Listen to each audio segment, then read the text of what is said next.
There we are. What's going on? Good morning.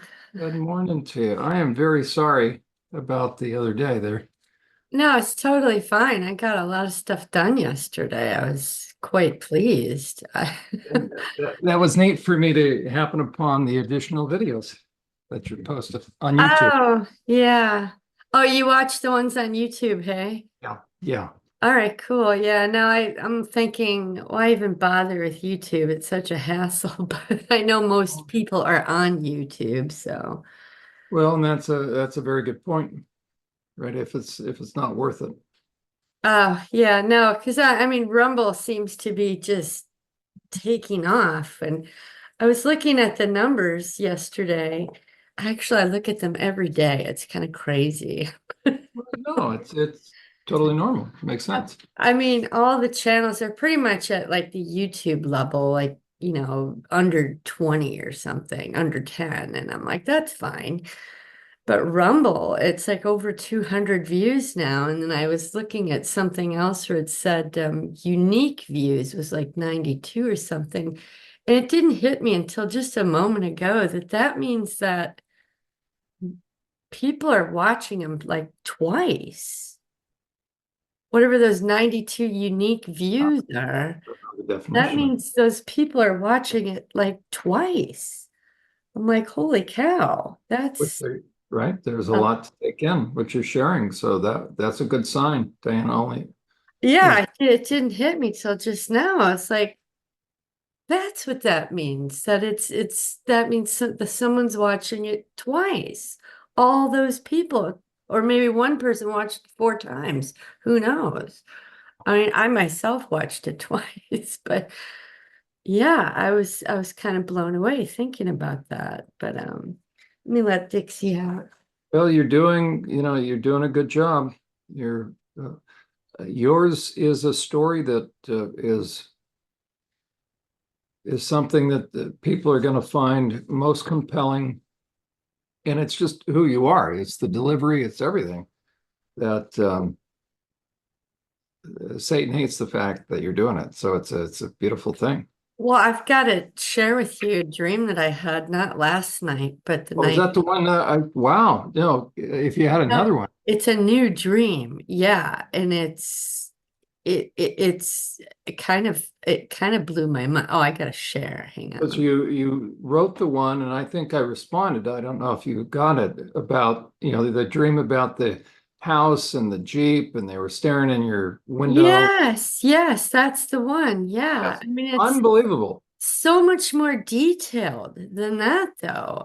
I couldn't add the detail. I mean, not at the time, but I was like, because they gave me this car, right? It was like a blue car, and I got to thinking what Alan said about blue, that's like the entry level of masonry, and also I think at spiritual levels, like for the devil or something. And then all of a sudden I drive home. I'm telling Chris about everything, and he's going, yeah, yeah, yeah, it sounds good, because he's always worried about our retirement. And then all of a sudden I look in my garage, and my garage it's not even my real house. It's my house in the dream, and it's like this fabulous garage, and on the wall are I mean, they've built it. All the accessories for the Jeep are there. Because in the Jeep they had like the back seats removed, and there they are hanging on the wall. And here's the cap if you want to put the cap. It was like this whole big professional setup, like industrial scale. And You this is in your dream. Yeah, and I'm going, wow, that's just remarkable. But I'm also thinking, I haven't even started working yet. What is this about? And I am recording. Yes, I am. Okay. And then so I go and walk in the house to find this group of people is redoing my house and fixing everything. And I'm like, well, I guess Chris let them in. And I'm walking through the kitchen seeing these just hideous curtains that they're putting up. I'm like, I said, I don't like those. Those are hideous. And they were just nodding. okay, we hear you, but we don't care. And so this is happening all through my house with these things, and there's this part of me thinking, yeah, that this is cool, but I don't like any of these things. And so I go to the bathroom and my toilet, because I think in the dream or my subconscious, my toilets have been having problems, right? And so they put this like wooden cover over it, and I could tell it was just this cheaply made thing, but it looked good, and I'm thinking, but it's cheap. I don't like that. I don't want it there. I just want my broken toilet, And and so then I am sitting there, and the woman in charge followed me into the bathroom trying to pee, and she hands me this paper with this list of names that's like the employees or something, and they're all around and excited and happy to be there. And I was like, well, who would I be reporting to? And she lists off these 2 or 4 names, and I go, well, she goes, but they're not going to be around. They're not a part of it. And I got the sense that something fishy was happening. And and and I had the thought run through my mind, oh, they're setting me up to be the fall guy. This is like a multi-level marketing thing, or like the Wolf of Wall Street movie kind of thing. It's like I don't know. And so then I'm walking out and they're finishing up doing the house. And I swear to God, John, it looked like Whoville. It was like Christmas in Whoville, the Grinch that stole Christmas, Whoville. And I was like, fucking summer, what is going on here? It was like being in the Twilight Zone. And Chris and Joe's a little boy in the dream, and Chris is just loving it all because he's not worrying about retirement anymore. And I was like, okay, I'm kind of fried. I need all of you to go. I need to unwind and relax and have a moment. And they were all just sitting on this furniture that they put in there, just, okay, right. But no one's moving. And then I woke up just feeling really eerie. But then you mentioned that they were looking at you. You're trying to go to the Oh wash. yeah, in the bathroom. I'm looking at there's a big window, like 3 foot by 4 foot wide, right there, the toilet. And I'm thinking, this is like the most vulnerable place ever. I don't mind if you see me pee, because my shirt's covering my privates, whatever, but I have to bathe in here. I have to do my stuff. Thinking, I don't need this. And when I woke up, I realized Satan was enticing me, literally, in that dream. And so as I'm laying there thinking about that, I drifted off again. And the next dream was me in my real house opening up the curtains for sunrise, like I do every morning. And I'm thinking it's real that I'm waking up and doing this. And I go to open the office window, which is kind of funny because in feng shui, the location of my office, which I don't do feng shui anymore, but that location in a home indicates your journey through life. Because I kept thinking, why would it be in the office that I saw this? And then that hit me. But I'm going to open the curtain because it's one of those Roman shade things. And as I'm lifting it up, I'm seeing a black robe. So I stopped. Oh, yeah. Okay. Yeah. I'm like, I don't even want to see your chest or your shoulders or your head. I know what's standing there. And I just stopped. And I think that's when I woke up in real life. And I was sitting there going, holy crap, what does that mean? And right then, John, a voice was in my head. Let me see how I worded it here because I was trying to recreate it. Oh, I'm not even sharing.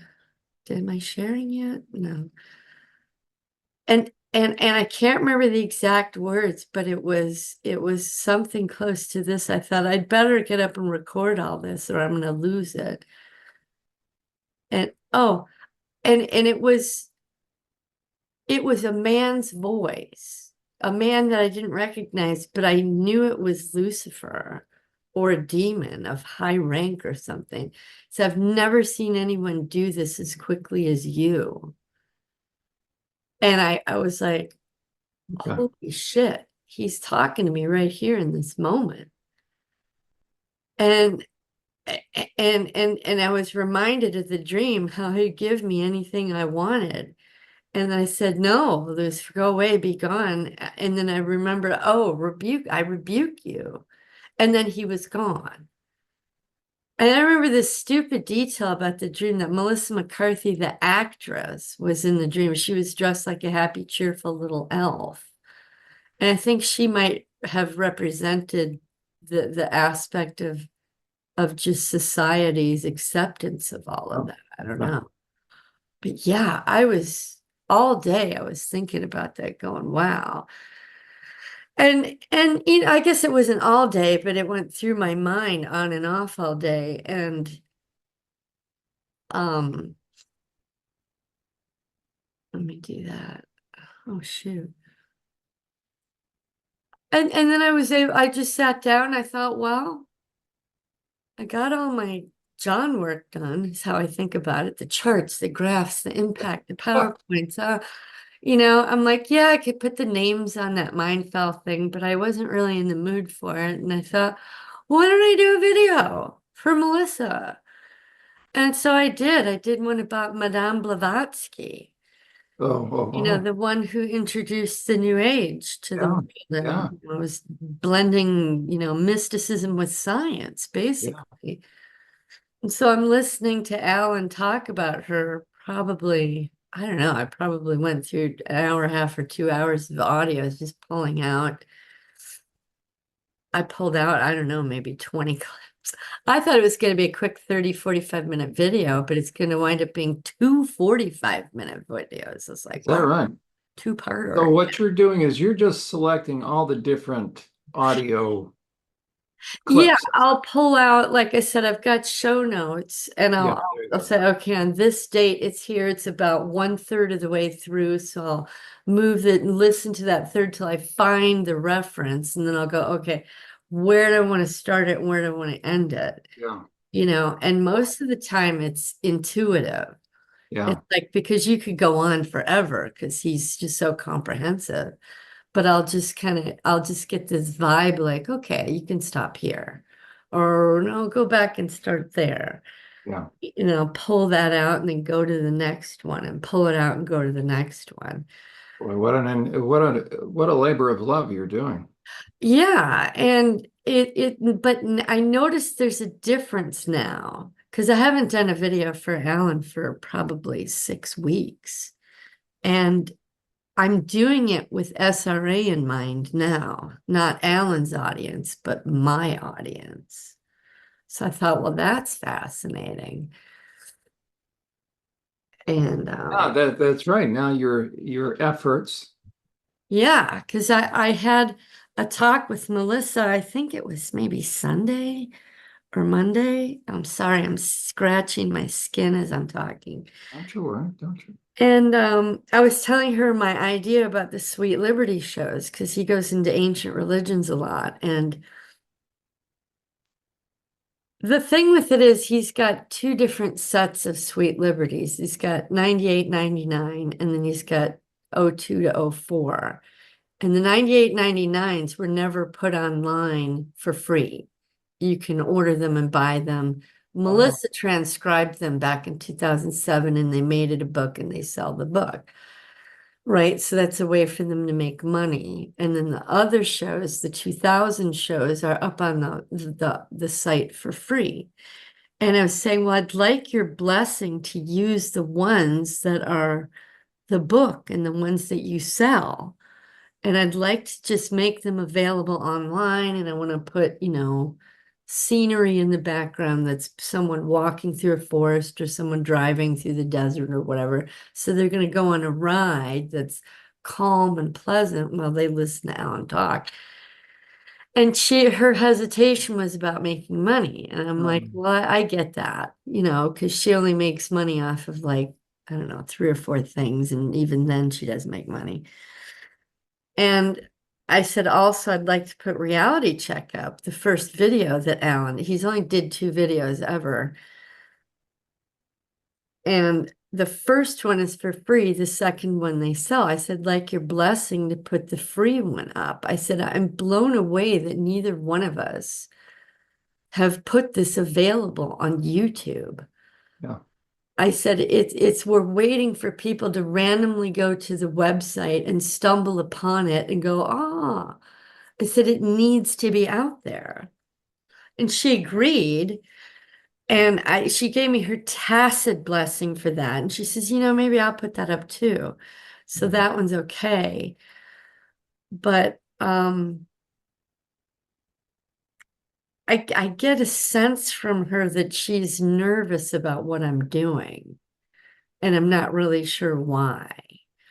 I don't know that it's got anything to do with money or what, but I think I told you that she has a friend, a childhood friend that has claimed to be a victim of SRA, but Melissa doesn't believe her because she doesn't have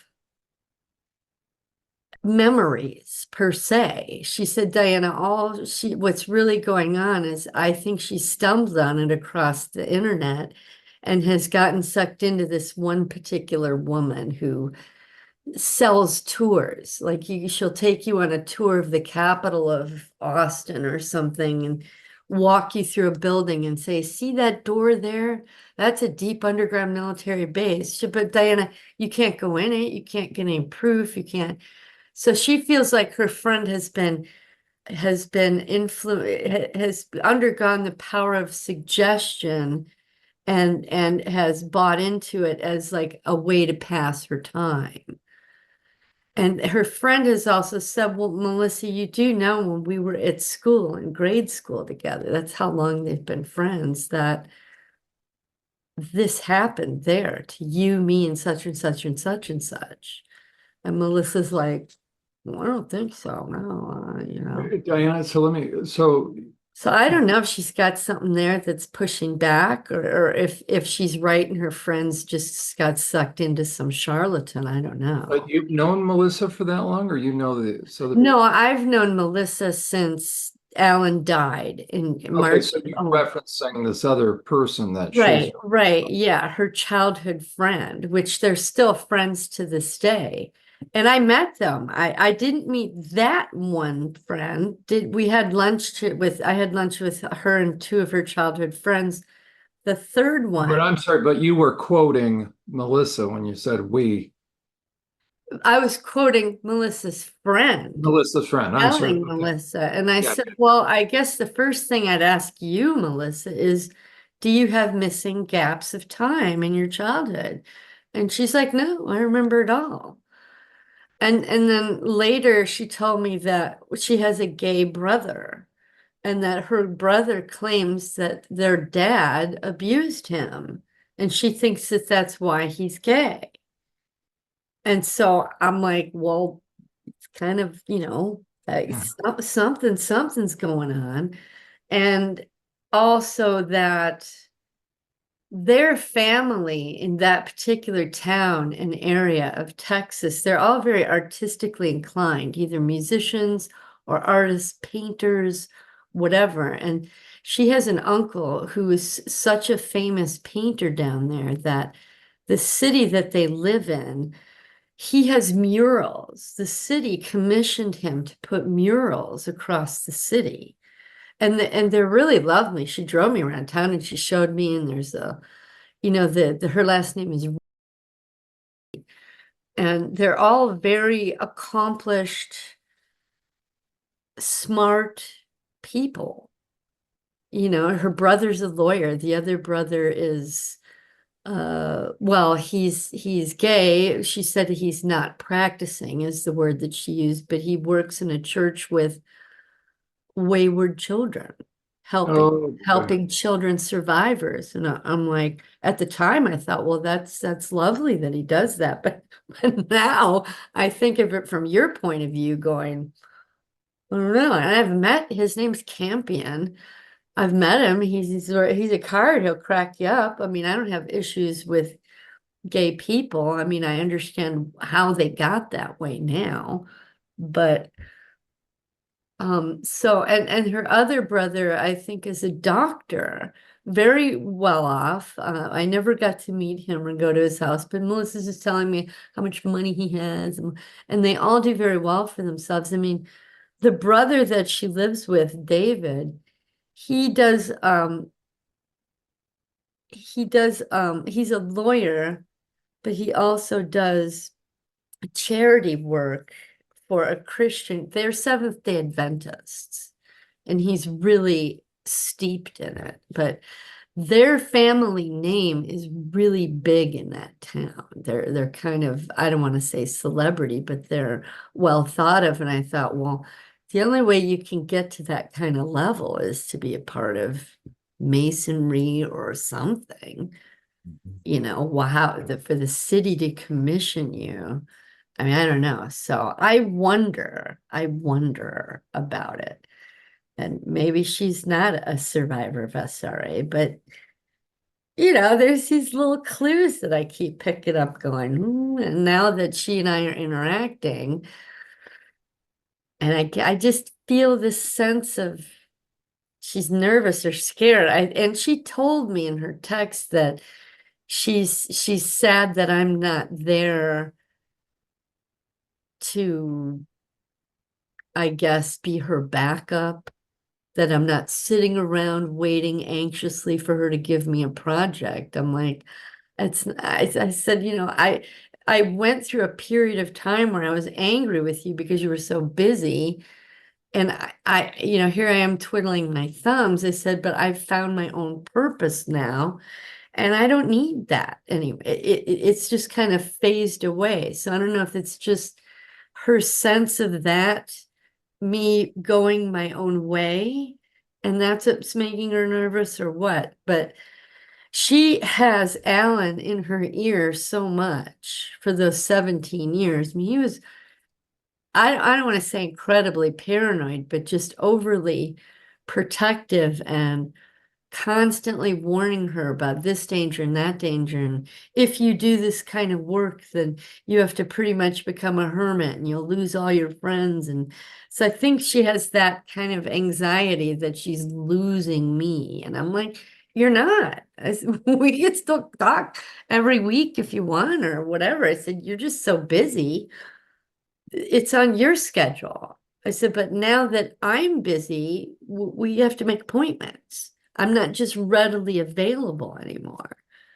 So I don't know what's going on there, but she's good. I'm still working on a project for her. I took all the audios, broke them down into flash drive size pieces, sorted them out. I don't know. It took maybe 30 or 40 hours. It wasn't a big deal, but it was time she didn't have to spend on it. And talked to a guy in New York and found out the details, how I needed to do it and what way. And so Melissa handled the artwork for it, and I handled just the organization of it. And now this week, everything's coming to a head where I need to start contacting that guy again and saying, okay, we're ready with the artwork, we're ready with the data.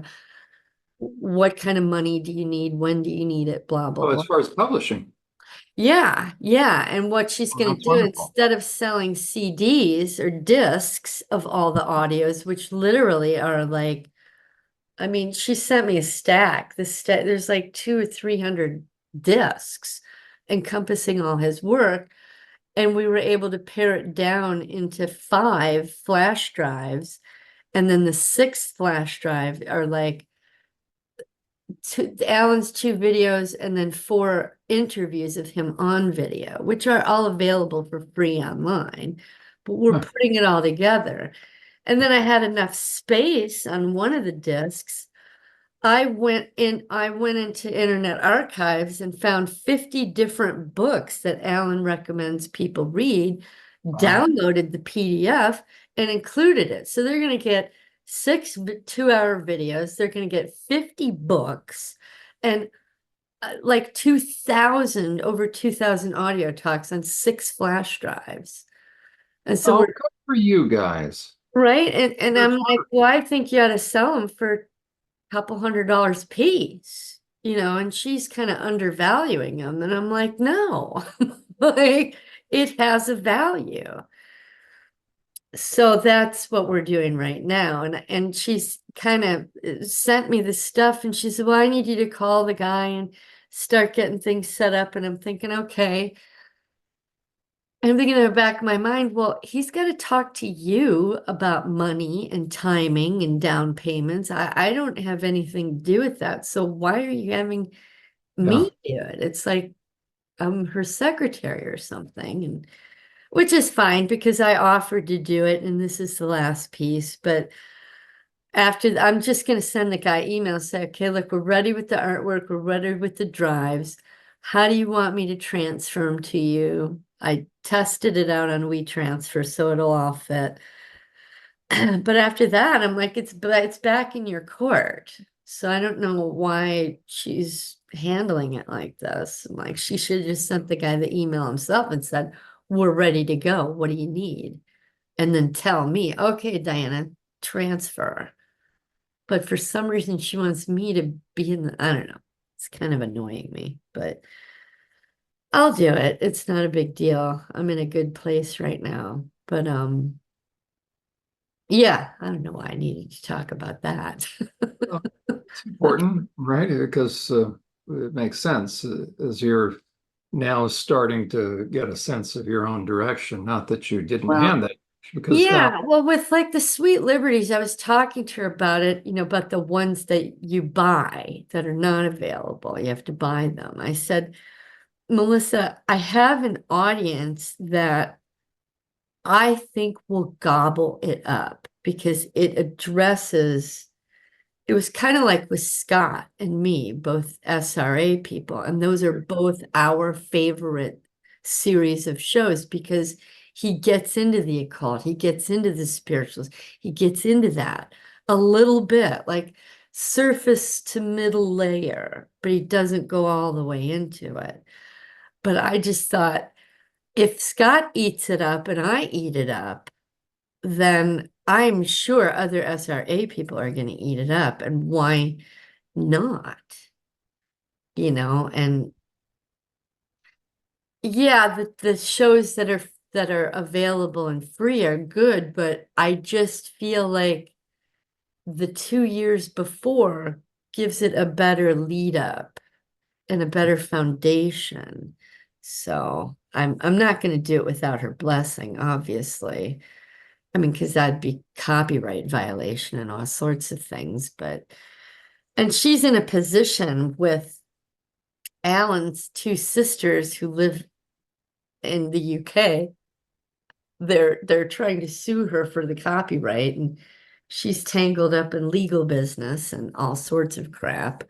So I don't even know who has the rights to them, except for the mediator is the one that right now I think has ultimate say. So I don't know that Melissa can even release that. But by the time I get to putting it on my site, it might, I don't know. I kind of wanted to do it right away, but anyway, so that's a whole nother snag.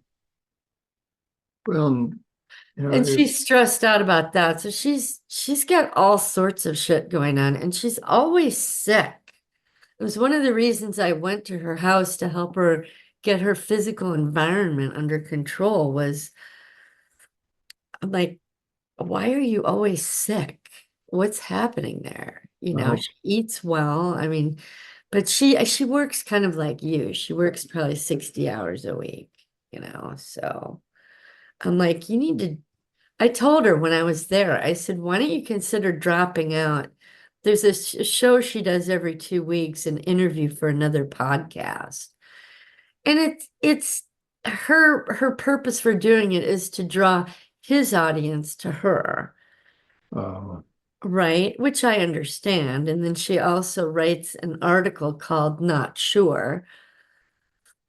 And I'm like, why don't you drop those two for a while, get your shit together, get some time, stop being sick and stressed out, and start exercising a little bit and build yourself up, and then maybe add it once a month instead of once a week. But she just keeps at it like she's trying to be Alan. And I'm like, well, Alan had a wife. You don't.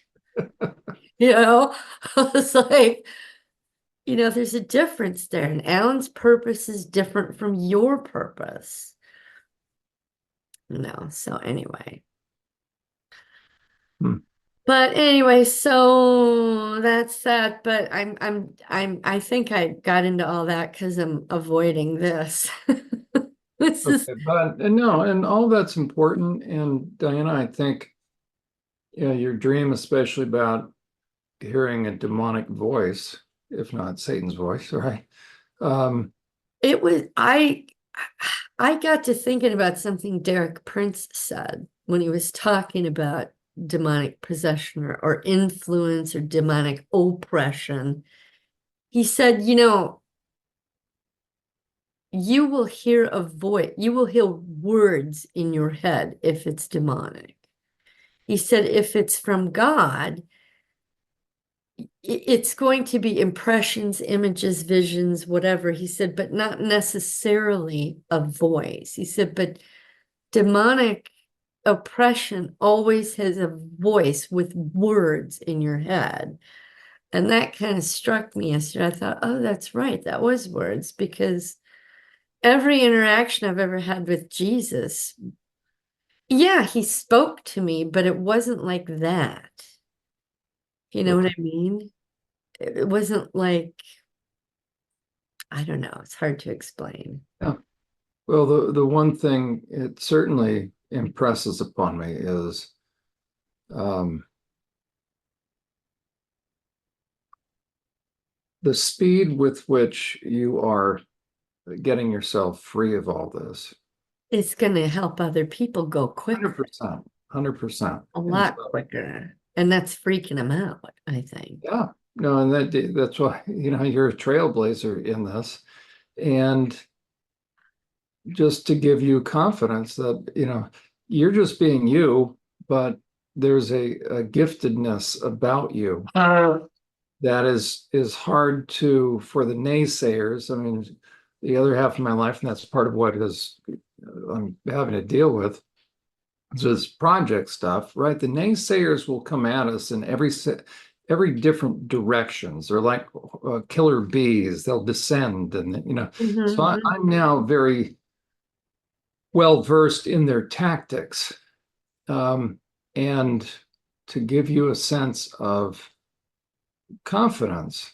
I just want to tell you, you and your story and your presentation, just who you are, is very bulletproof, Really? Wow. 100%. And I, so, I feel bulletproof until what I read to you. it's meaning sometimes, well, I don't listen to a lot of Emma's. I've, started listening to Gray a little bit more per your reference. Did you get through it? Haven't gotten there all the way. I want Oh, to listen okay. to You're yours. gonna get once you get to the end, you're gonna go, holy crap. I mean, I listened, as you said, that she did a separate, a small segment on the mind file. So I was listening to that one. Oh, good, good, yeah. Um, but just like on Emma's, some of the guests leave us kind of like, wait a second, does that happen? Right, But right, what's yeah. powerful about you and your story is um, the impression you're left with is this is the real deal. Well, good, because it's the real deal. And that's what's right? Meaning, so I, if nothing else, I want you to feel comfortable. And as you're doing this, you're doing really important work that people can't poke a hole at. So Well, I'm glad, it's yeah. very compelling. And so it makes sense to me that Satan is like, oh, okay, well, you came Let's out go of the give her a past, visit. Yeah. right? Yeah. There we And go. the thing that freaked me out was I've never had a dream where I got the impression that Lucifer himself was interacting with me. I've had dreams, Yeah, perps or bad dreams or nightmares or whatever about my past, but this was just very, very different.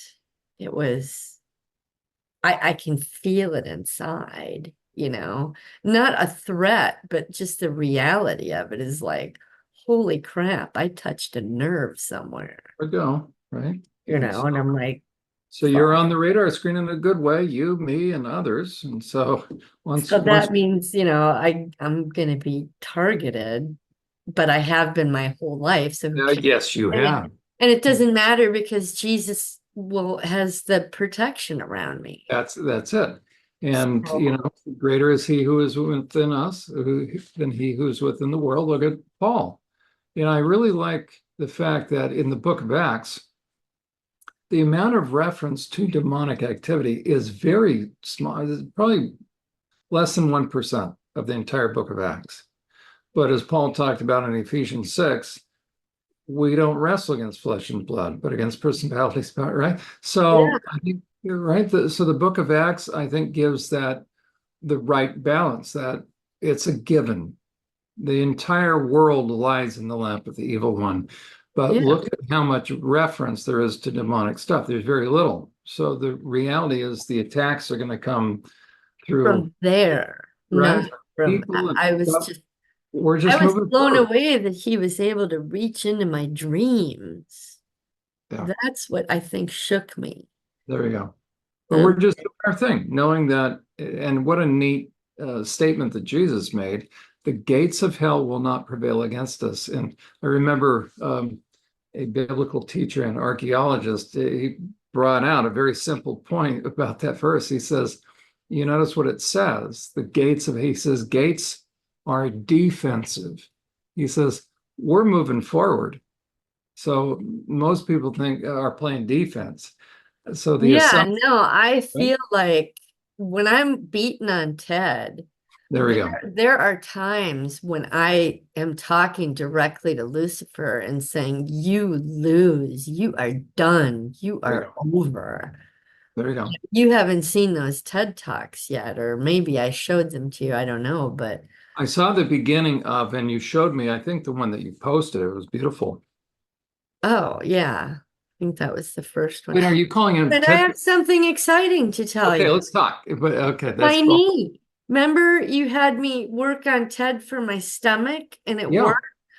Well, my knee kept getting worse and worse and worse and expanding, and I couldn't figure out what part it was. And I thought, well, if that worked on my stomach, okay, good, it good. should work on my knee. There you go. I just went out there and I videoed it for the channel and explained to people what I was doing in my stomach and what you suggested and all that. And I just beat this and I said, quit hurting my knee, quit hurting Good, my knee. good. And I did that the first time, was the day after you and I worked, and 50% better 3 hours later. I was like, holy crap. So we're Good, definitely going out there tomorrow again. So yesterday I did it again, good. and my knee is like maybe 5% now. Wow. I was like, There oh my God. we go. There we go. Holy cow. I didn't have to have one incident because I think my knee, this particular knee, has been targeted through time by people. It's like they knew to get that knee, There we go. and so a lot of parts. And so I couldn't pinpoint Good, it. And I was good. just like, screw it. It's just the knee. There you go. Because I think Tripp hurt that knee. Yep, Himmler's Castle had that knee hurt. that's When I was at the barracks in Germany, that knee got just all through my life. there you go. And I was like, You're taking holy your power crap, back. And then it's just amazing now. mind blowing. right? mind-blowing. I was like, wow. So I got to do a little bit more. Beautiful. It was like, holy And crap. did you do a video on that as far as I talking about? did. Yeah, yeah. About how you told me how it's counterintuitive, but hit Ted. So is that up on YouTube or no? No, that won't, Okay, that's probably so I'm gonna have four to start doing the Rumble channel. four If you weeks down the want, line. Yeah. and show notes on the YouTube, because I looked for it, I didn't see it. Put your Rumble, put all the channels that you're on. I figured that out. And so the Because next go around, I put those on. and even in the about section, because then I'll be able, then it's a very user-friendly way for me to click on that and go there. Because I Okay, tend not okay. to do Rumble. I should then.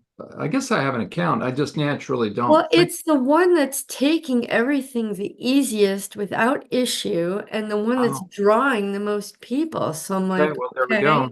So I'm gonna have to, whatever.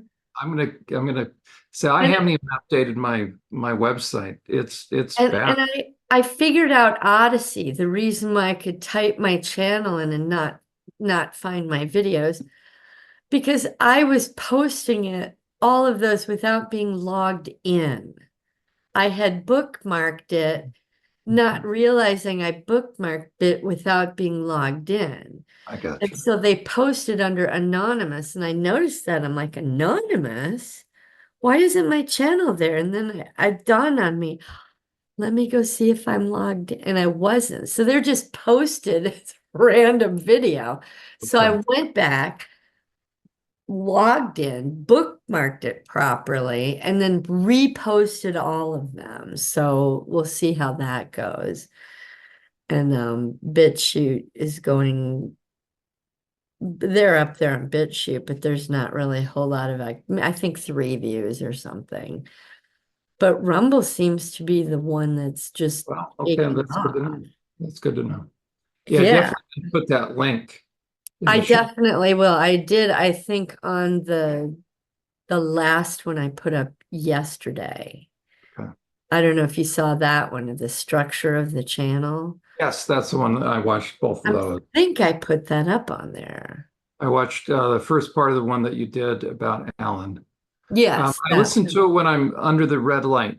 I So, figured, yeah, right? So part of the time yeah. I'm drifting off when Alan's talking. I got to go back and listen. He's So, got a voice that will make you oh, drift I'm off. telling you. Yeah, very calm for such intense stuff that he talks about. But Okay, well let's get in. But oh, that's beautiful. So you did address the issue of your knee, how going out and doing the venting. yes, in the TED, Beautiful. probably 3 weeks down the road. So what I'm going to do, since you and I work Tuesday and Friday, I'm going to put the journal up on Monday. I'm going to put Ted up on Wednesday and an Alan talk up on Thursday. And then on Saturday, I'm going to put the signs and symbols series up. So that'll be 4 videos a week. Wow. But it's I'm thinking, well, the Saturday one is only like 10 minutes. Some of them are only 6 minutes. So they'll go up quick and it won't be a big deal. Fair So I enough. could sit down, spend an hour doing that and then be done. So I'm like, 4 videos a week. Do I really want to commit to that? And God's going, yeah, yeah, you are All gonna. right. Okay. Okay. So That's wonderful. like you're okay for 3 right now. It's like, but signs and symbols is going up. So, and there, I probably have over 20 right now because Melissa is hit or miss with putting my stuff up. And I'm like, and she goes, the signs and symbols series, she gets the most feedback on that they love them. So I'm like, okay. There you go. Well, So anyway, yeah, this happened last night because I okay. had a really great day and I'm having the parts puddle and everybody's real, fine and calm, and there's nothing really overriding or nothing's going on. I'm like, okay. The only thing is just I'm smoking. I don't want to be smoking. Why am I smoking? And no one's really talking. And so I'm like, okay. But then last night, can you see this? I can. Okay, so it's 2 a.m. Just woke up having a coughing fit. Oh, okay. Yeah. I had the realization that this is to punish myself. I Okay. have to pay for all the people that I've killed. I have to suffer. What better way, ever so slowly every day, until I can't even turn over in my sleep without having a coughing fit. I get that. Constantly, all day long, smoke a cigarette to punish myself, to ever so slowly suffocate myself. And this is where it kind of crashed down on me, was the Claymore mine. And let me see, I can't see you. I need to shrink this. Oops. Oh, what's happening here? Oh, well, I'll do that. This is, I'm going to stop for a sec. Oh, wait. I'm sorry, what are you trying to do? Oh, there we Well, go. to see both of us, but, and also the thing. There we go. Okay, because Gotcha. Okay. so Yeah, you can see this now, right? there we go. You know, that all the hundreds of children with the Claymore mines, and then actual shooting of people at a distance. And I kept thinking, well, file clerk kept track of all the kills from all the other parts, but file clerk doesn't have a number on this. And it just was overwhelming to me. Even without the Claymore mine and the shooting, it's over 200 people. So with that, it's 300-400 people. I just kind of crashed down on me. Since I have killed hundreds of people, I can't even comprehend that. Such sin. How can God ever forgive that? Mhm. So much pain and death. And I just closed my eyes and shut off my heart. Who could forgive that ever? No. I should not rest well ever. Please, Father, forgive me. Please forgive me.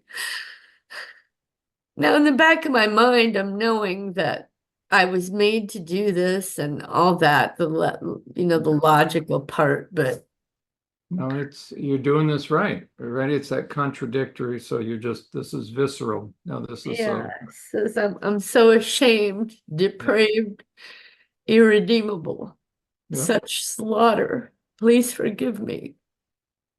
I should pray for eternity for each soul. And even then, it's not enough. I couldn't even look at or count them. So many souls. Mhm. Please, Father, forgive me. I can't forgive myself. No. One can never. Just death and slaughter and blood and parts all over. All over. All me. I am death. It's like I'm looking at me through those children's eyes. I am death. I am a monster in their eyes, and in mine. Who could ever forgive this ever? I'm sitting here rocking like a child and crying.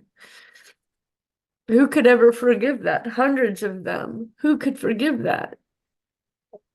And I'm just letting my No, mind go. I perfect. said, Right? You're I am really tapping. That's right. This is the most healing thing that you could do for yourself to get this out, Diana. That's the ultimate conundrum that these people do, that these perps. This is the most heinous result of what the perps did to you. They left you with this conundrum.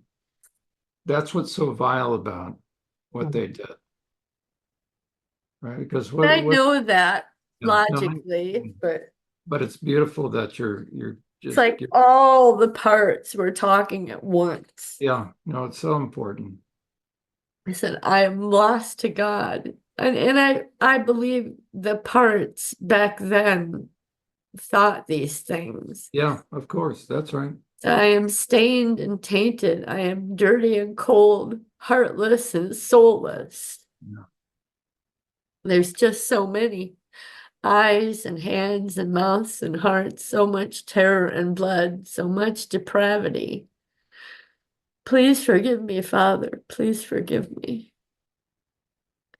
An endless amount of faces, pain and fear, terror looking at me. I am death. I am horror. Me. I know it was not of my free will, but it is I who did it. I am a mass murderer. I was capable and culpable. I did it. Who can ever face that? I don't want to. Me, I did it all. I judge myself guilty of crimes against humanity. I did it all and looked away for decades. Can God ever forgive me? All those innocents. Only a few were not. The ones who should have been murdered walked free, and I have allowed it all. Who could ever forgive that? Yet I was allowed to live. Lord Lucifer still comes for more. This is what I was thinking about the dream the night before. Yeah, He is insatiable. that's right. I rebuke you, Lucifer. I rebuke and hate you. I want you dead. I want you to suffer the horror. Die now. Such evil. All my rage to and on you. Yet this is what he wants, and I give it to him. He wins. Endless rage. Chris played a song the other morning. He was having a meeting and he asked me, says he think this would be good to start off the meeting while we're doing our stretches. I'm going to make everybody walk around and we'll stretch and do this song. And it's the one that says, I would walk 500 miles and I would walk 500 more. And when he was playing it, I was, tapping my toe going, yeah, it'll be a fun little song. I said, it's kind of a love song, but, it'll get things moving. But I read the lyrics last night. Oh, Yeah. And that is what Lucifer wants. Endless devotion, endless destruction, endless horror, and it's not enough. I'll read you the lyrics. It says, when I wake up, now this is like a minion talking to Lucifer, I think. When I wake up, well, I know I'm going to be the man who wakes up next to you.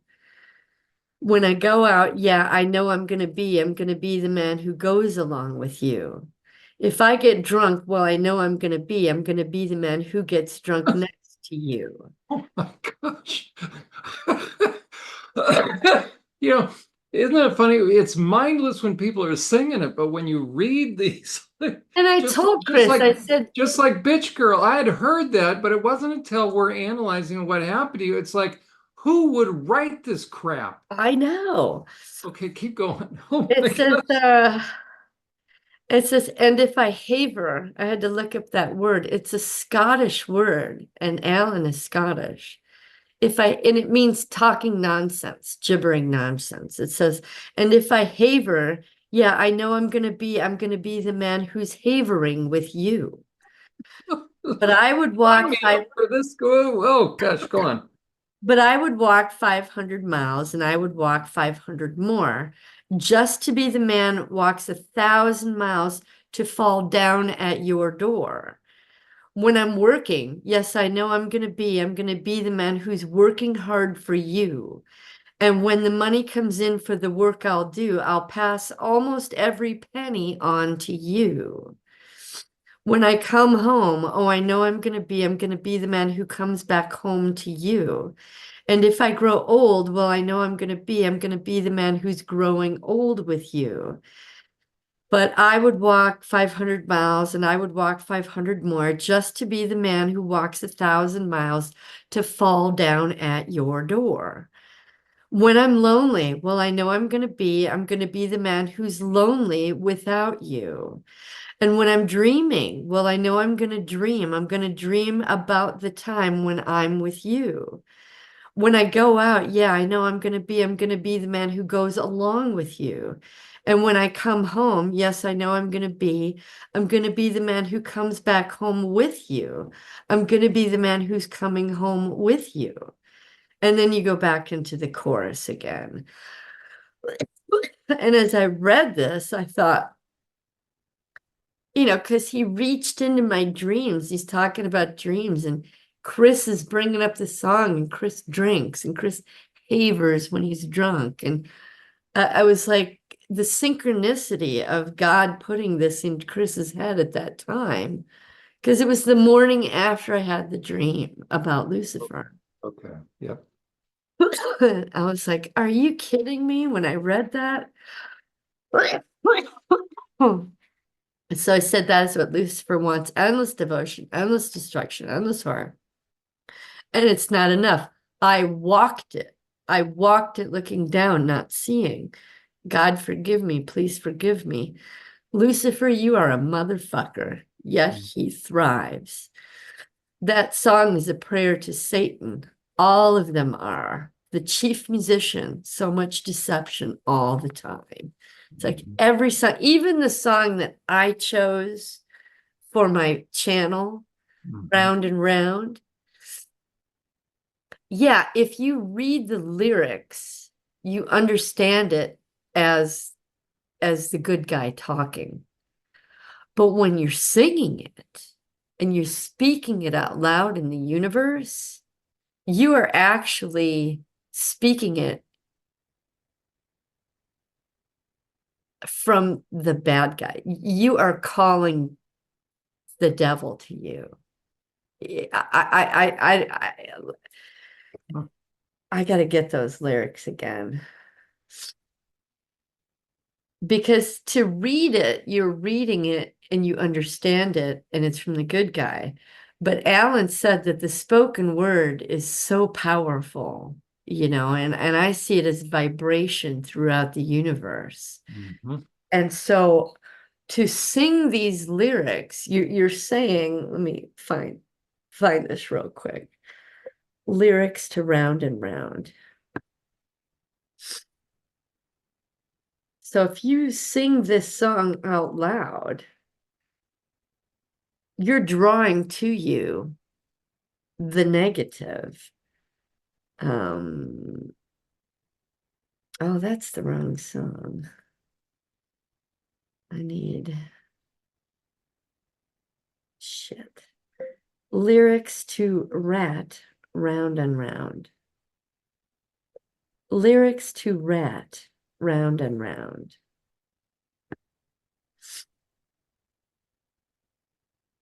There it is. Because here's what you're singing. I knew right from the beginning that you would end up winning. I knew right from the start you'd put an arrow through my heart.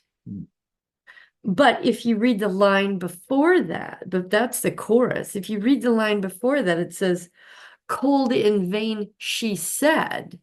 So it's someone else. So if you're reading it, you understand it as, oh, okay, it's someone else saying that. But as you're singing it, you are saying it. So even on that song, Lucifer reversed it and made it work for him. Yeah. You know what I mean? It's just whatever. And so, yeah, I was up for probably, I don't know, maybe 2 hours crying and over this.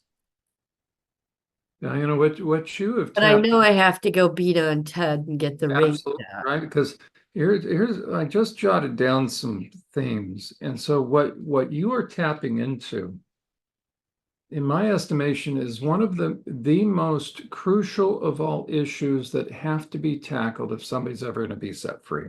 So I just really want to encourage you that what you are doing with this particular issue is one of the things that, unless somebody experiences exactly what you're experiencing, they're never going to be set free, because they can't. You have to work through each of these issues. Here's what I wrote down as far as points. So just know that the pain, this is such a key thing for you to be able to talk to help people heal. It's what you're working through right now. And so this is what they did. This is why it's so diabolical. So here I know, and I look forward to picking back up with Emma, right? After I'm done with this, having to respond to all these perps, that's what I'm doing behind the scenes. But I've got another graphic I'm going to be using, but the idea of the football field, Okay, so I view myself as I'm the coach on your team, and I'm always thinking I'm trying to figure out their playbook, because once I figure it out, then I can, right, would know how Undo better. it, untangle it. So Yeah. so it's the ultimate tactic. So all wrapped up in one. So what a survivor now has to go through, what you have to go through is survivor's guilt. So this is what they put a kid, the position they put a kid into, which is going to produce survivor's guilt, the ultimate moral dilemmas, anger at God, anger at the perps, and okay, so those four key things. So that's what has saddled, well, that's what they saddled along with then all that's just from harming others. That's not even, Being a victim. we're Yeah. there. Yeah. It's making us perpetrate it on someone Right. else. So it's bad enough to have to work through all the stuff that a survivor has to, but then they layered on top of it survivor for a kid, survivor's guilt, put them in the ultimate moral dilemma, which is, do you die? Or if you die, others, these kids are going to continue to die. Now the question is, do I die or do I? And so what's a kid going to do? A kid's going to numb out.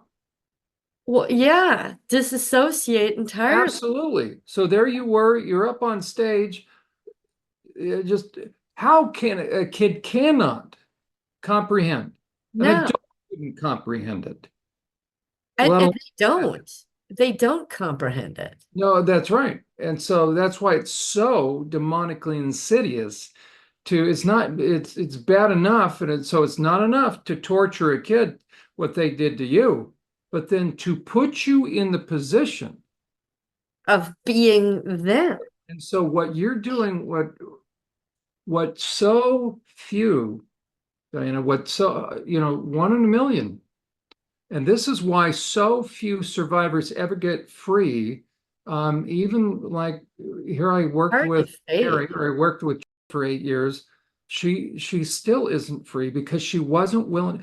And plus, they're stuck. They're still in contact. At least a couple of them.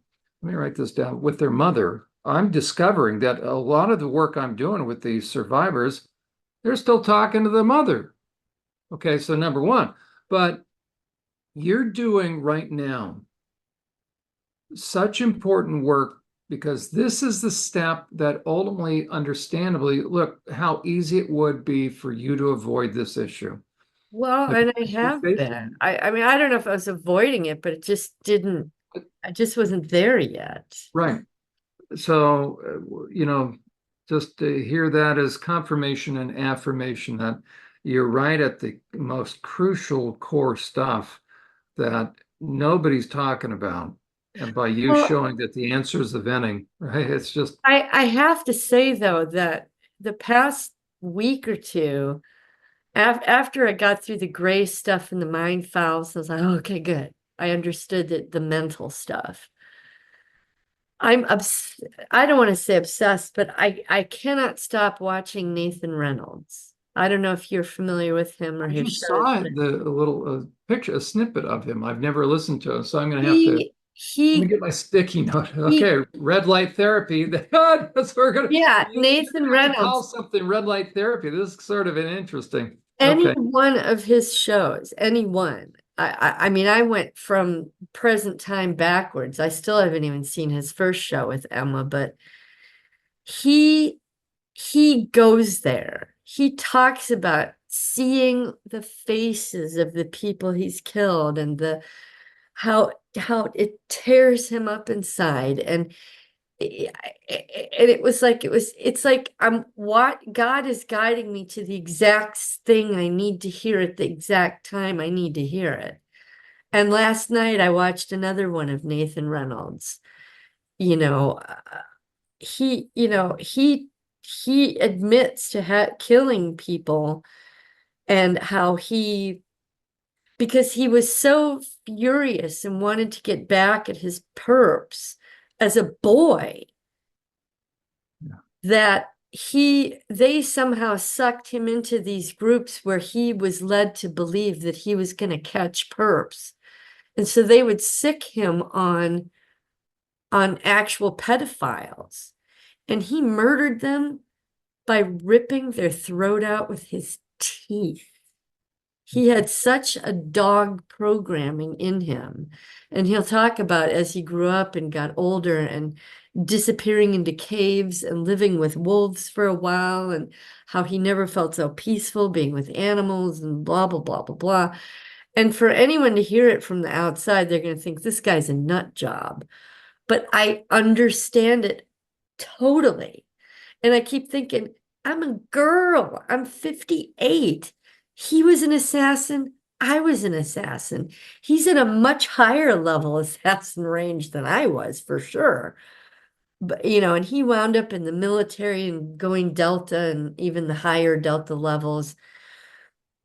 But he talks about it. He wrote a book 7 years ago, so he's had many years to work it out. But about how he couldn't tolerate to be touched by anyone ever, and how his wife slowly was able to recondition him to accept touch. And he goes, and yet still I can't tolerate touch. And Chris has that same issue. He really dives into it. And I think that's what part of what took me there. I was able to, because I kept watching him face that particular thing. I think I watched 3 or 4 of his shows.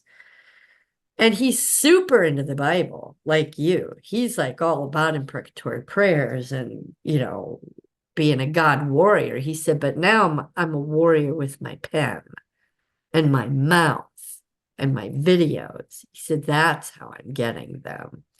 And he encourages that and encourages being authentic and, all that. And I was thinking, well, good that I'm on the right path. He said, because people will sniff out if you're not authentic.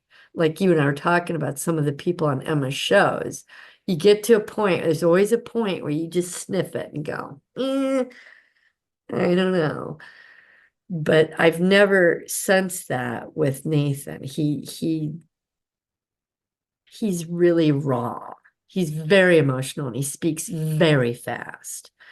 But when Emma asked him a question last night, I can't remember what it was, but it was the first time he spoke very slowly. And I thought, that is really deep. Because he wasn't just, he speaks quickly. But in that moment, I was like, wow. And it was just this deep, deep, deep, deep sadness and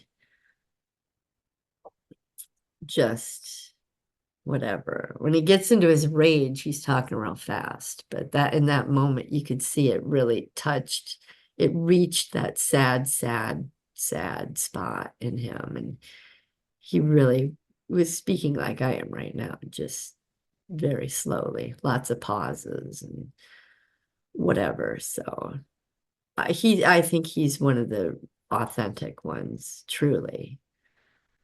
But that's his sole purpose, is to bring him down, not with weapons, not with this or that, but and there's a few things that I was always skeptical about because Alan was skeptical about them. And I'm like, well, I have to think for myself. Alan didn't know everything.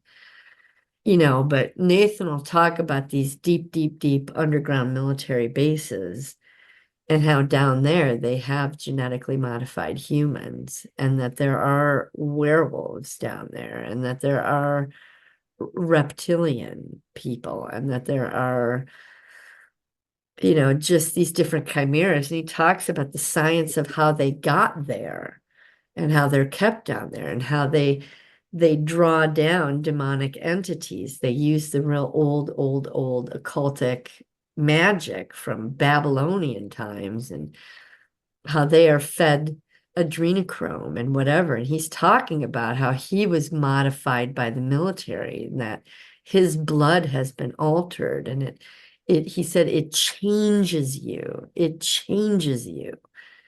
And, so he made it plausible, and I believe him.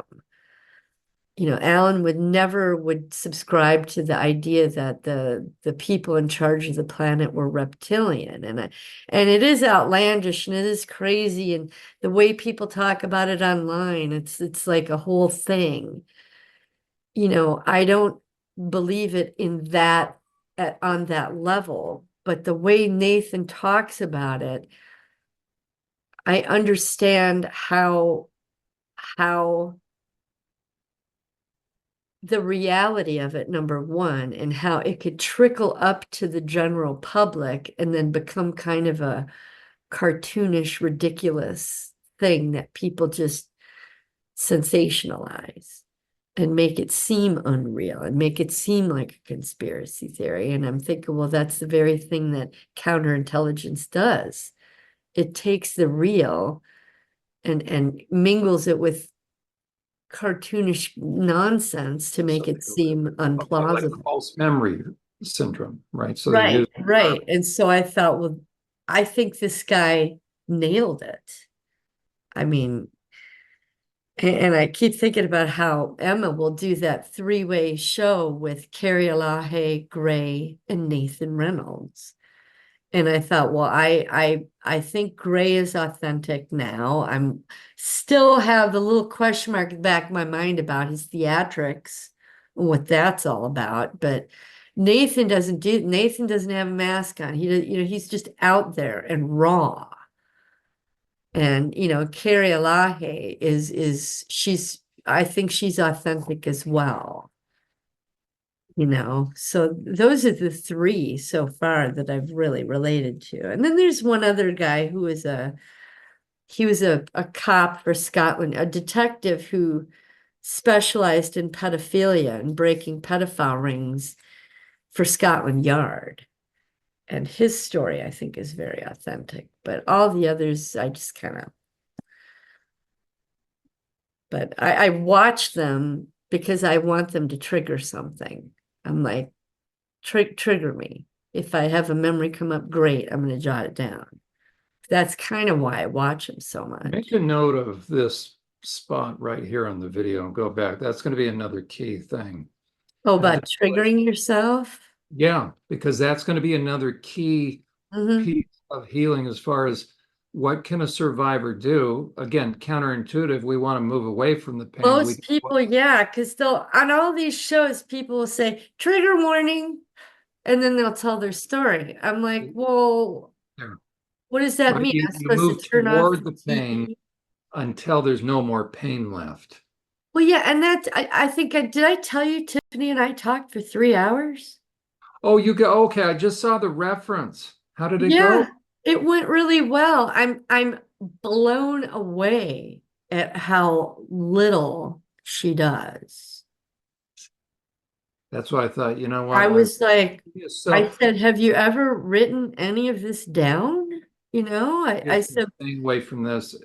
She has all the evidence, all the indicators of, but she stays away from this. And so I well, she thought, you told know me what? that she can't stop watching SRA stuff. And I'm thinking, well, are you, I told her an experience I had at the very beginning when I first started watching SRA before I even found Emma.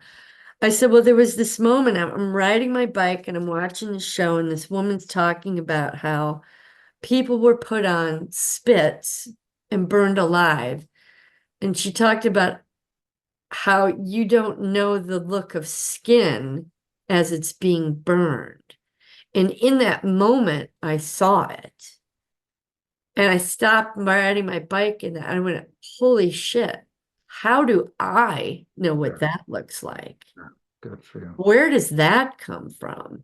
And it was shortly after that, maybe a couple, 3 hours, I was having lunch.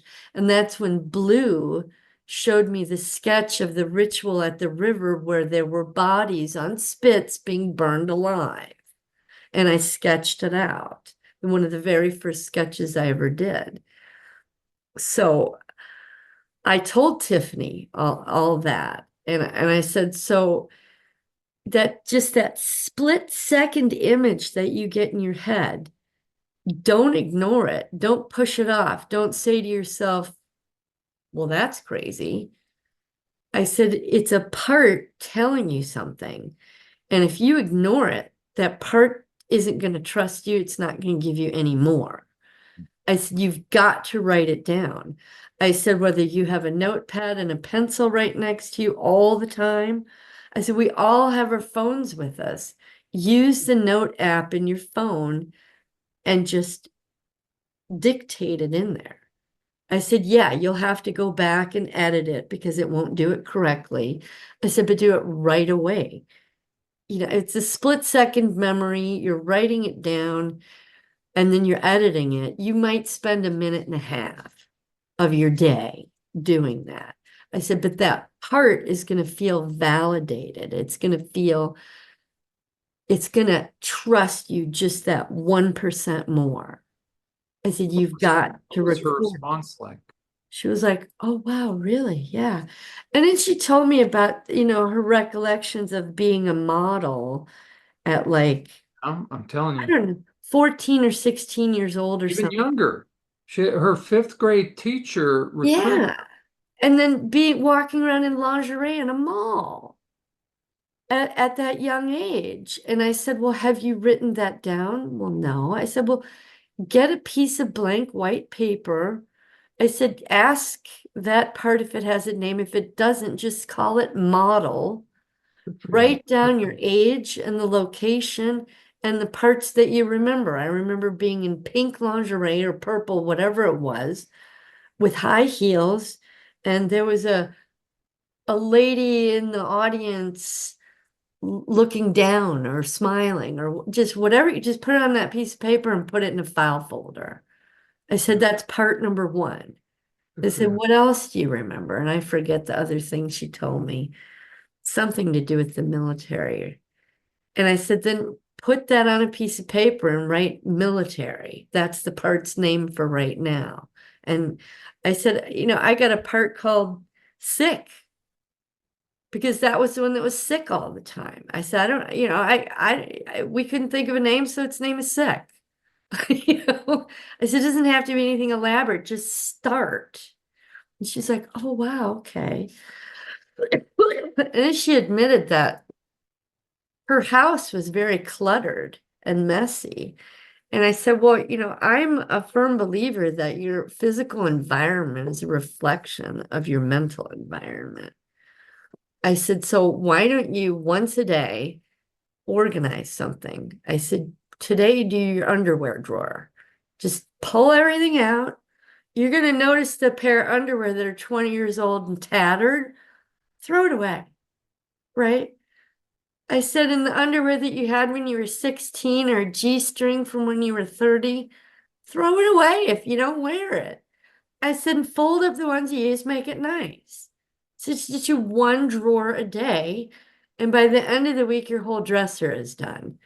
I said, and then do a kitchen drawer and throw out the shit you don't use. Donate what you think is still good and you don't use, and keep what you want. I said, and as you go through your house, and this is what I was helping Melissa with. I said, as you see your physical environment organized and cleaned and the old shit is gone and the things that you bought that you thought you just had to have and you haven't touched for 8 years, donate it. Someone else is getting a good use out of it. And what you'll have is exactly what you need and want. And I said, if there's something sentimental, of course, keep it. But I said, and as you start cleaning your physical environment, the clutter in your brain is going to go away. Right? I said, so you get your house in order. And as you're doing it, your mind is going to start to get in order because you still have that tattered piece of underwear from 30 years ago or whatever. It's still hanging around in your brain. Get rid of it. And she was like, oh, wow. I don't get the impression she's going to do it, but I told her. So it's like, but I said, as far as your process, I said, I said, put it on paper, get it out of your your head out of the ether, you know, in the mental space in your head, and put it in the physical world so you can look at it separate from yourself. And she was like, wow. I said, yeah, just have a file folder, you know, with, you know, some copy paper, a stack of copy paper, and model. There's going to be one page. And then the military thing is another one. You got two parts right now. You know, I said, and in time, you know, the model, now that she knows you're listening and she's real and she's there and you're checking on her, I said, maybe next week she'll show you the other time you modeled in a,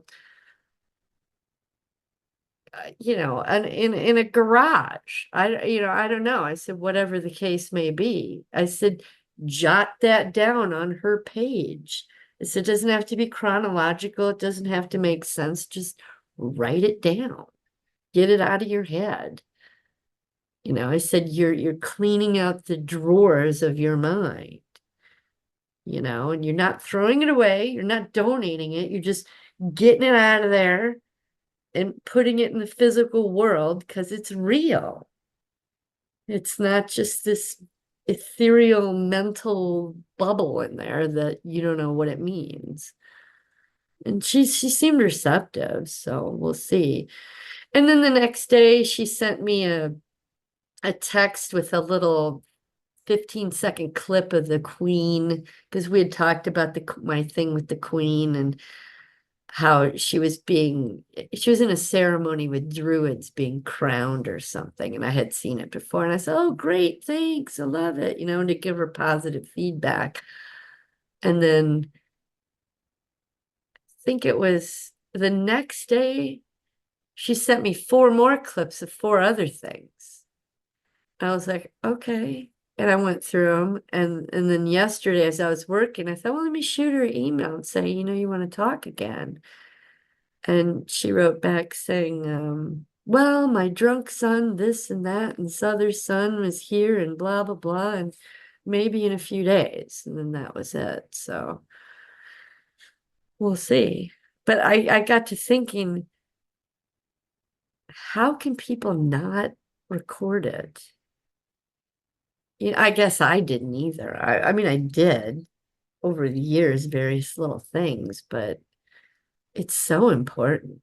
So important. And I think just the import of it is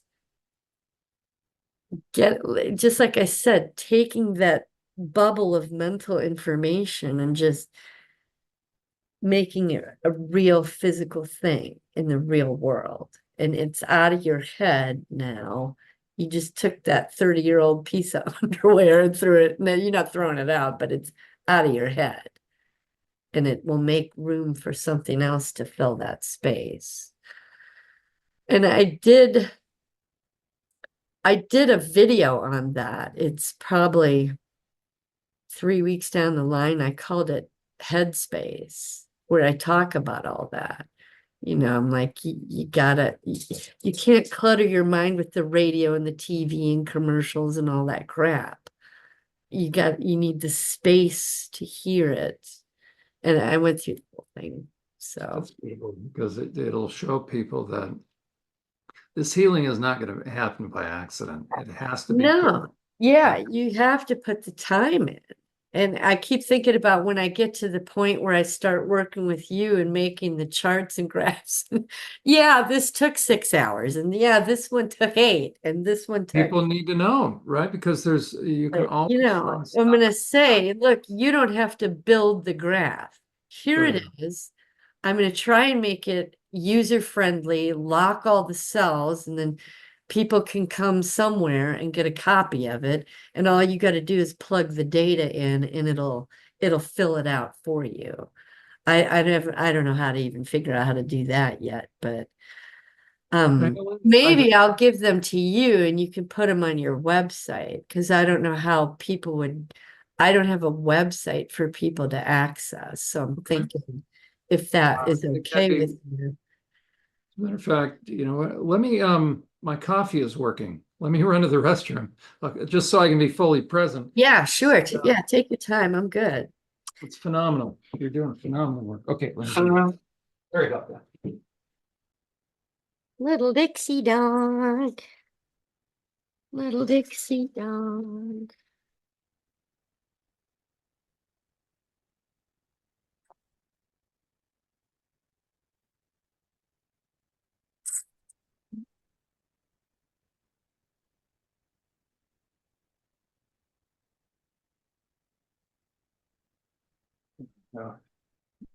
Well, I changed location. Okay. Oh, there. Okay. Okay, good. You know I what? thought that maybe you could guide me along. Absolutely. Absolutely. As a matter of fact, I'd be It dawned happy on me, why didn't I just take my laptop in there the last time? But because I'll be happy to do this because then you can vent for me too. Because as I hear this stuff, it just, right? okay. Um, yeah, I don't know where to begin. Well, I'll tell you where to begin. Here's the thing. First of all, it is important, right, for you to know that all the survivors truly understand it. But to think that, Yeah, turn the volume up. right, to think that they would take a kid, you and others, how many kids have been placed in this position where they're forcing a kid to do this? It's surreal. I can't even, yeah, I see it, I lived it, I know, I feel it. You take a little I girl, still can't comprehend it. It's just, yeah. you're taking a little girl and you're making her do this. It's bad enough that you're gang raping her, Yeah. but then you put her in a position where she's going to have to harm other people.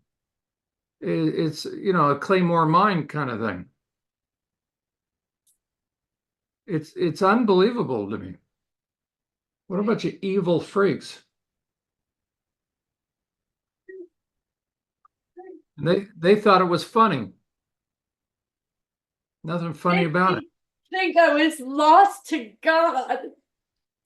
I didn't think God would ever love me. He wants you to be angry. Fuckers, fuckers, fuckers. They did that to you. They absolutely did that to you.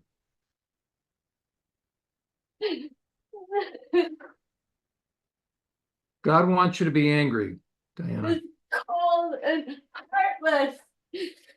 I wouldn't even look at their faces. Human beings. And now you can talk for each one of them. You're gonna be their worst nightmare, these perps. You're disclosing all this. Relax, bastards. Every one of them. Relax. Good, You're going down. good.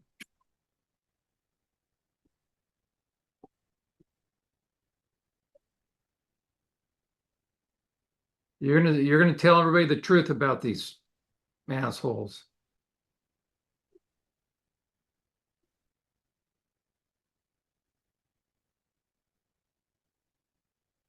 That made you watch all that. Unbelievable. Me do it. They made me do Yeah, it. they did.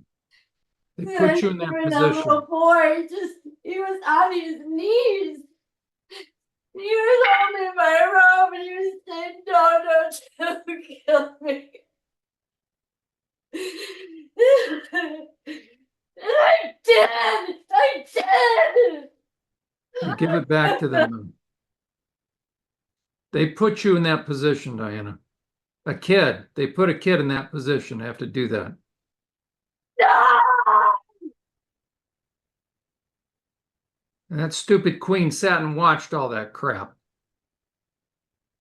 And they loved it. You drank their blood. Unbelievable. Made me drink it.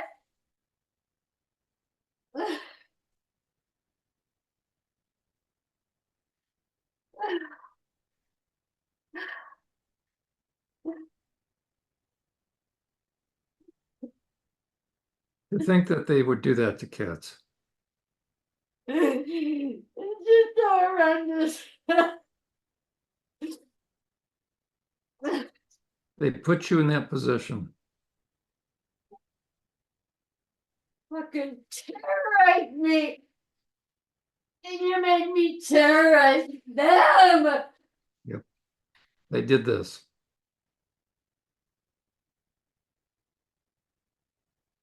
On behalf of all those kids, let them know. For all of them. Yep. Every single one. Feel it. Good.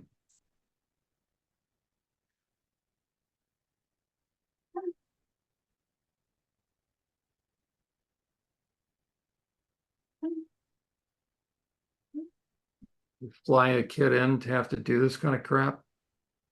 Unbelievable.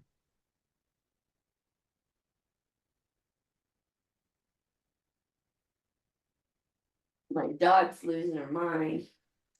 Oh, yesterday I was doing a TED Talk, but half hour after I was done, my neighbor came over knocking on the door. Are you okay?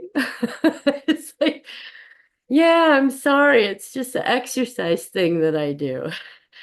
Okay, she's got a real heavy El Salvadorian accent. I said, come on in, come on in. I gave her like a bag full of my cherry tomatoes before. So I have so much now. I'm like, please take them. I don't want them to go bad. And so she was like relieved everything was fine. That's And I nice. felt, well, thank God someone out there is listening and had enough courage to come check. That's right. You That's know, right. I can't count how many arguments Chris and I have had with this shouting match, and no one bothers to come or whatever. So I just thought I was out there alone, but I know Delmay's got a good heart. Hmm. Anyway, so, what's up, baby? Who's home? She's here.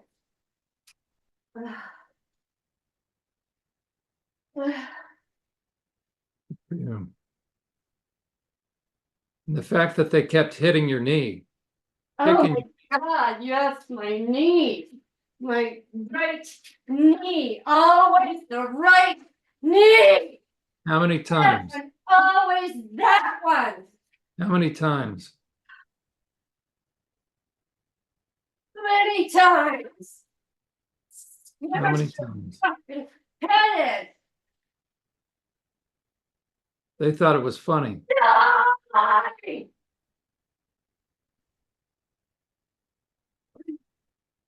They thought it was funny.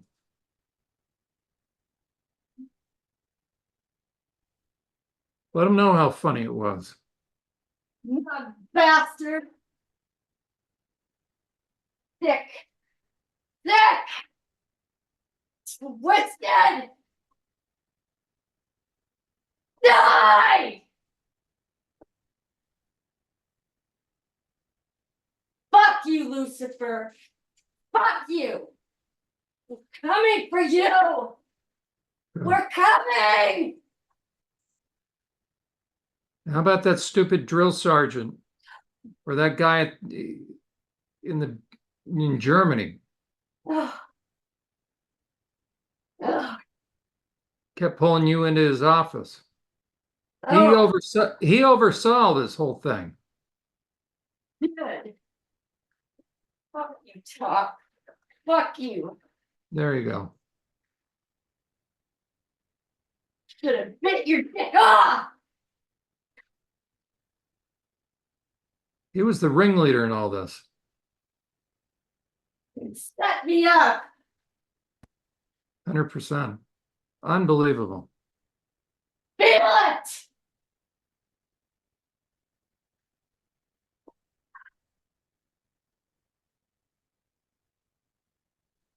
Good.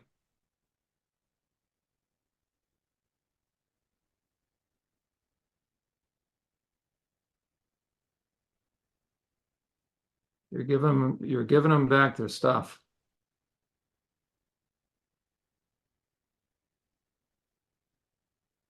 Quite a workout in 10 minutes. Yeah, it is. I think I'm good. Okay. Okay, well, you get back in where it's cool. Yeah, well, I knew if I had you watching that you would know what to say. Yeah, Oh my goodness. good for you. Good for you, Diana. Oh, yeah, you know that Kardashian thing? Yeah, When I watched the recording, it was black. So they must have some sort of locks on it that prevent recording. I wonder if you can just use your phone then to record it Maybe. right from it. Well, I have heard, I don't remember somewhere online where it talked about the Kardashians have a complete control over their product or their whatever, all their shows and interviews, and that only they can release something if they want it to be like they have control over the media. Well, I think as long as like the snippet is under a minute, or I forget that, then it's fair. Anybody can. Oh yeah, I don't know. Holy cow. Well done. Thank you. So I was afraid if I waited till we were done, I kept having this sense that I was gonna put it off and go get busy. So That, that's well, that's part of your issue. It makes you normal, right? yeah. But good for you. Good for you. Ah, wow. And then I can cut this piece out of this video and post it, and I guess it'd be okay at that point. So I don't know.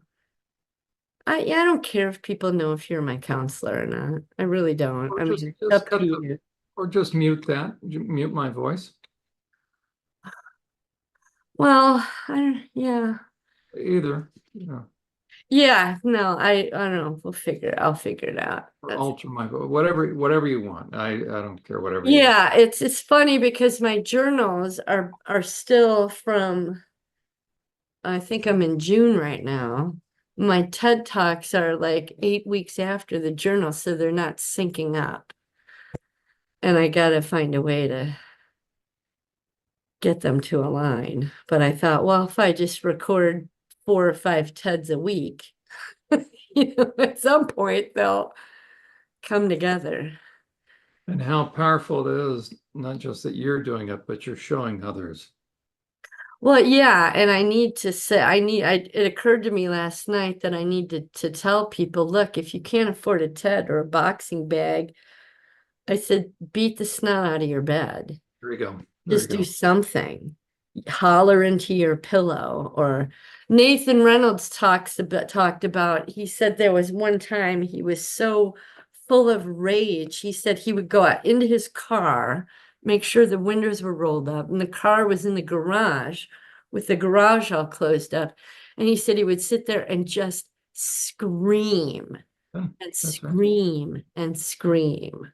There you go. And I thought, well, that's having a TED Talk, really, Absolutely. But it's So missing the actual visceral being able to get it out. right, right. Which I don't know that well, maybe he would need it, maybe not, I don't know, but he had such a violent life, violent for the rulers, incredible amount of slaughter. And his was just so much. I couldn't even imagine killing someone by ripping their throat out with my very own teeth. Imagine the rage that it would take to even do that. And he was talking about how they were whipped up on purpose to engage that rage and get it going. It was a rage towards I forget what he said, but for him it was a rage towards the perpetrators, and that he wanted to get it out and get it back at them. And I think my rage, because I remember they did that to me. That's my part Lance, the one I called Lucifer, where they wanted me to embody Lucifer's rage to get you all whipped up into such a frenzy that you could kill close up with a knife or to strangle or whatever. And so I totally related with him, and he was talking about that. And he talked about in the military how they will give the special forces and Delta people drugs to get them into that state. And I remembered Chris telling me about that once. He didn't tell me about the experience, but he said, yeah, they used to give them a vial of something that was on a little necklace around, and it hung there like a little necklace. And they'd be on the plane, I think he was talking about, maybe hour before they touched down, and they were made to take that vial. And I'm sure it was something that was just, adrenaline filled insanity, worse than cocaine or any of that stuff. But Nathan talks about how they have these specialty drugs just to get people to that state. He's really quite detailed. Like the Vikings, the term berserk comes from berserkers. Berserkers, yeah. The berserkers were consuming some sort of, plant, Mhm. and hence the term they go berserk. Yeah, yeah. And Nathan even talks about certain drugs that are specifically designed to induce amnesia. And I think I had that from time to time. He'll talk about, well, here's the low level stuff, the pharmaceutical level that the general public takes, but then there's this level of drug and that level of drug. And because he was way deep in there, way deep, not just military wise, but what he separates it out between like military intelligence. I forget the word he uses for it, but then the occult, witchcraft, Satanist stuff he calls the family stuff, because he's from the line of Reynolds. It's like Reynolds wrap and tinfoil and all that, this wealthy family. He's somehow the lineage of that, the occultic piece of that. So he had the occultic SRA stuff as a child, but also his parents fed him into the military piece, just like I was. It's just so they allow the And he was occult part of, trained. yeah, they Yeah. allow the occult part to start the initial splitting. Yeah, I should send you the link of the one I watched last night because Yeah, I'll have to start watching him. yeah, he's good. I don't get anything bullshit about him at all. Which, like you said, a lot of the people on Emma's show, I'm good till we get to the end and they start selling me something. Like, okay. See, okay. I don't need to go to Zeta Reticuli and walk past a healing stone. I'm like, I'm good, thanks. So, and it makes me discount everything that they said. Yeah. So, I don't know. Oh, man, pooped. Good work. I think next time I'm going to put more of a focus on the cigarettes. I don't want to smoke. I don't want to smoke. Start beating that out. I don't need to punish myself. I don't, God forgave me. Sorry. So, And you're exactly right as far as, right, it just takes time to sink in all the different layers. Now we'd say all the different parts. So still, it's going to take a while, more venting as more parts. And it just, you kind of, quote unquote, go with what is. So because that global sense of guilt, as I mentioned before, Psalm 32 will be super important. Because to take a kid that went through what you went through, but to take a kid you can't fight the visceral sense. And so you start with, I'm guilty. Okay. So that's just that global sense. That's where Psalm 32 will come in. Okay. But then the venting and stuff then begins to unpack it so that eventually the left brain cognitive facts of it can help eventually ease the global sense of guilt. Yeah. Yeah. So that But little that by was the first time that hit me like that. I was, just it's still hard to comprehend. And I did have a realization too. The Claymore mine incident happened before Shooter 6. I thought it was the reverse. But my parts is saying, no, you had to learn how to push down on an object and watch tons of people die at a distance first. You disassociate from that. You do that a few times, then you disassociate, and then they have you kill a single person at a time at a distance. So you go from a group, which is kind of, less real, I guess. It's like a herd of animals kind of thinking to, okay, now you have a single animal. Okay, well, now they're not animals, they're people. And then, and then that they take that, okay, you can shoot one person from a distance, let's bring them a little closer. Now you can shoot them, bring them a little closer. And then you go to the hands-on, not combat, but killing with knives and face to face and strangling and all that. Nathan helped me sort that out because he talks about that too. Not like I just did, but when he was talking about something, I realized, oh, they did the group for the herd first because that's less personal. That's how it started with a whole group of people that looks like, they're being chased by horses and dogs, like a herd of sheep, you know. But I think you'll really enjoy Nathan because he talks a lot about the Bible and I don't know he'll read Bible verses too, but he lays it out like you do, helps you understand the context, and he's all into the God's warriors and how they wipe out bad guys and all that. He has his own channel too, where he'll do Bible readings and stuff. oh, Or sometimes it's just about their homestead stuff, which he gets kind of weird and those kind of turn me off. But yeah, I think you'll appreciate him. I mean, I do. So, but he's totally a warrior for God, totally. And revels in it and encourages it. And Emma talks about, she said, I get so many requests for you because you just fire people up. And he does when you listen, he just, he's very expressive. And you can tell he has different parts coming in and out all the time because he'll have different voices come and do different things.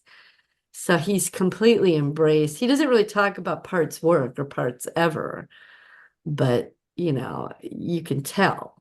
I mean, I'm hoping that he addressed them, but yeah, he's been working at it for, I don't know, 7 years at least, because that's when his book came out. I need to order his book. But yeah, anyhow, well, got due for a client. yeah, yeah, I have another one.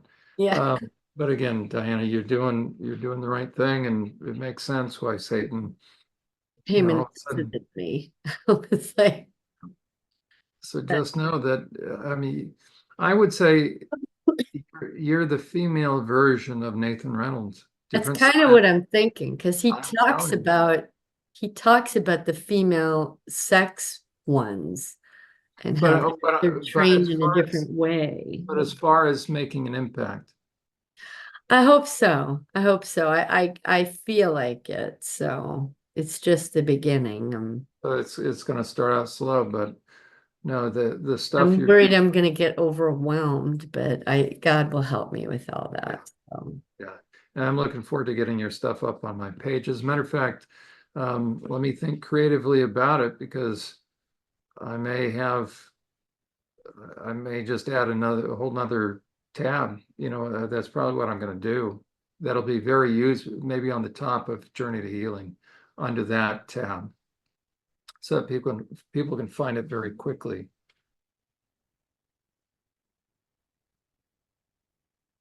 Yeah, I feel bad. I've only gotten through half your podcast. I haven't gone back. I feel Well, like I know it all already. yeah, I was going to say, yeah, yeah, I'm like, it's a lot of repetition, but that's people right. need that repetition. That's what Alan did for me. So, Right. No, oh, and I was going to tell you this too. I think the reason that Alan makes people doze off is because he's reaching into the firefighters. I really do. I think on some level he knows or something, but he reaches to the firefighters. He really does. And says, look, here's the truth. and that's why 17 years of that, right? You were just little by little, that Yeah, you were yeah. And it probably wasn't even about SRA stuff. It that's right. was just the truth of the world. That's right. Mind blowing. It's just Which brilliant. then helped you reframe everything already to be able Well, to. and see, the brilliance he has with the external world, I think he did the internal work already, so he's able to do that. But I think that you are the one with the internal the work. You know what I mean? I feel like that's your piece I think you're just as important as Alan. I really do. And he's high up there in my world. He's like right next to God. So Okay. Alan showed you that's the external world, and you're going to expose the internal world, and I'm going to help you do that. So I think that's the piece We'll be fellow warriors. Huh? for sure. Yeah. Takes all of us to do this. Yeah. Well, let me Okay. pray. Okay. Let me pray. Lord, thank you that, first of all, that you allowed Diana and I to meet and connect, and now we're working together. And Lord, first of all, the aftermath, all that she was even just venting about. So, first of all, thank you that you are the great physician. You know how to lance the wounds. I like that term, right? That Yeah. has to come up. And it has to come up. So, thank you so much that it's coming up and coming out. And she's able to place knapsacks back where it belongs. Lord, continue to guide her, continue to be with her, set your angels round about her home. Continue to protect her because we know that she is your warrior, that she is now blazing a trail that is going to help others follow. She's going to be setting captives free. So continue to give her a sense of your direction, your guidance, your timing. Also, thank you for even Nathan Reynolds. Lord, I haven't even listened to him really, but yeah. So thank you for the work that you've done in his life and Carrie Lahaye's life and even Gray's. Lord, continue to open his eyes to help him be mindful of those hand motions and things. But thank you that you are setting captives free.